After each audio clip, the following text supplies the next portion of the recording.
उत्तर प्रदेश के गाजियाबाद में काफ़ी हलचल नज़र आ रही है। ख़ासतौर से पुलिस कमिश्नरेट में एक लेटर एक जज के ज़रिए लिखा गया है कमिश्नर को, और इस लेटर ने एक बम का काम किया है। पूरी मीडिया इस लेटर को लेकर न सिर्फ कमिश्नर को घेर रही है गाजियाबाद के, बल्कि योगी सरकार को भी इस लेटर के ज़रिए घेरा जा रहा है। और कहीं ना कहीं जो चीज़ें आमतौर पर चर्चा में रहती हैं कि किस तरह से अगर किसी में झगड़ा हो जाता है, मार पिटाई हो जाती है, छोटा मोटा मनमुटाव हो जाता है, तो ऐसे में पुलिस किस तरह से दोनों ही पार्टियों को बंद कर देती है। और इस पूरे मामले को लेकर जज ने बाकायदा आंकड़ों के साथ एक लेटर लिखा है कमिश्नर को, और लिखा है कि जिन केसेस में थाने से ही जमानत हो जानी चाहिए उसमें आप उनका चालान करके एक तो जो कैपेसिटी है जेल की वो आप बढ़ा रहे हैं, और उसके साथ ही कोर्ट का भी काम आप बढ़ा रहे हैं। कोर्ट में ज़मानत के लिए इस तरह के केसेस आते हैं, जिसको लेकर के ये कहा गया है। और फिर सोशल मीडिया में ये सवाल खड़ा हो गया है कि गाजियाबाद चाहे नोएडा, जहाँ जहाँ पर भी कमिश्नरेट बनाई गई है, और कमिश्नरेट में ये होता है कि कमिश्नर के पास जुडिशियल पावर्स होती हैं, वहाँ पर इस तरह की धांधली देखने में आ रही है और पुलिस के ऊपर सवालात खड़े हो रहे हैं। करप्शन के बाद भी सोशल मीडिया में अगर आप देखते हैं ट्विटर पर, तो करप्शन की बातें भी कहीं ना कहीं इस तरह के लेटर्स को लेकर के जब उसको किसी के ज़रिए ट्वीट किया गया है, तो उसके जो मैसेज बॉक्स है उसमें अगर आप जा करके देखेंगे तो उसमें ये बात सामने आती है कि पहले पुलिस कोशिश करती है कि कुछ ले दे करके आपस में सुलह सफाई करा ली जाए, लेकिन जब ले देकर के सुलह सफाई नहीं होती है तो फिर दोनों ही पार्टियों को जेल भेज दिया जाता है, चाहे वो छोटा मोटा झगड़ा हो, कहा सुनी हुई आपस में किसी चीज़ को लेकर के। इन तमाम केसेस में ज़्यादातर सीआरपीसी की 107, 116 और 151 जैसी धाराएं जो हैं वो लगाई जाती हैं, जिसको लेकर के आप देख सकते हैं कि जज का जो लेटर है, टीवी स्क्रीन पर ये लेटर भी आप देख सकते हैं, उसमें आंकड़े भी बताए गए हैं कि किस तरह से ये तमाम चीज़ें लगातार बढ़ती चली जा रही हैं, जिससे कहीं ना कहीं कोर्ट का बोझ बढ़ रहा है और जेल में भी परेशानी पैदा हो रही है। गाजियाबाद के एक जज ने पुलिस कमिश्नर को लिखे पत्र में सीआरपीसी की धारा 107, 116 और 151 जैसी हल्की और निरोधात्मक धाराओं के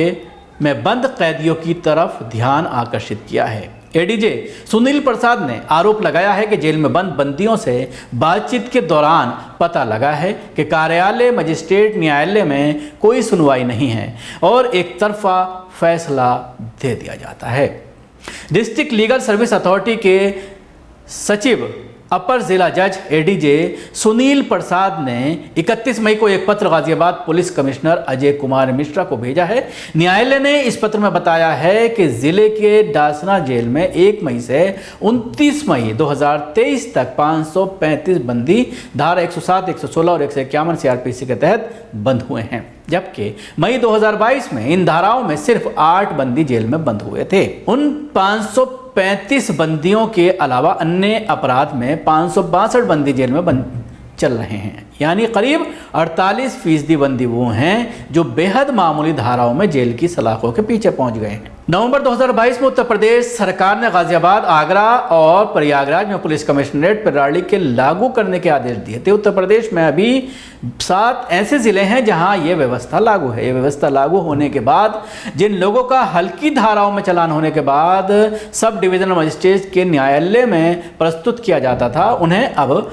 assistant commissioner of police DSP rank का अधिकारी न्यायालय में भेज जाता है। उत्तर प्रदेश जैसे राज्य में जहां पर पुलिसिया अत्याचार को लेकर रोज घटनाएं आती हैं, वहां कमिश्नरेट के गठन और पुलिस को मिलने वाले मजिस्ट्रेट पावर को लेकर कई वर्गों में आलोचना भी हुई थी, लेकिन सरकार ने एक के बाद एक 7 जिलों में कमिश्नर प्रणाली का गठन कर दिया है।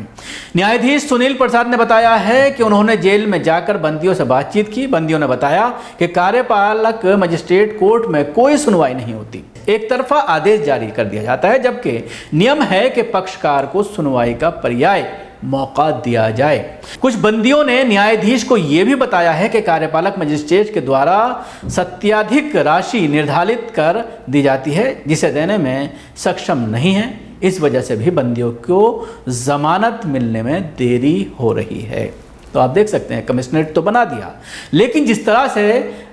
एसीपी को जो पावर दी हुई है मजिस्ट्रेट की, यानी वो अपनी कोर्ट में इस तरह के मामलों में बेल दे सकता है, लेकिन उसमें बेल दे नहीं जा रही है, और अगर बेल दे भी जा रही है तो इतना जुर्माना लगा दिया जाता है जिसकी वजह से कोई जुर्माना नहीं भर पाता है। उसकी वजह से उसको फिर जेल भेज दिया जाता है। तो जाहिर सी बात है ये कहीं ना कहीं इस पर सवाल खड़ा किया है और वाजिब सवाल भी है। अब ये देखने वाली बात होगी कि क्या इस पूरे मामले में जो कमिश्नर हैं गाज़ियाबाद के उनके ऊपर सरकार के ज़रिए कोई एक्शन लिया जाता है या उन्हें कोई दिशा निर्देश दिया जाता है या फिर कमिश्नर के ज़रिए अपने मातहत जो ACPs हैं उनको ये निर्देश दिया जाता है कि इन तरह के केसेस को जल्द से जल्द निपटारा किया जाए, कम जुर्माना लगाया जाए ताकि जेल और कोर्ट का भार ना बढ़ पाए। शुक्रिया आपको, हमारी कोशिश कैसी लगी ज़रूर बताएं। हमारे यूट्यूब चैनल को सब्सक्राइब करना ना भूलें, इसके साथ ही बेल आइकन जरूर दबाएं। अगर आप वीडियो फेसबुक पर देखना तो पेज को लाइक करें, उसके साथ ही फॉलो भी करें। धन्यवाद।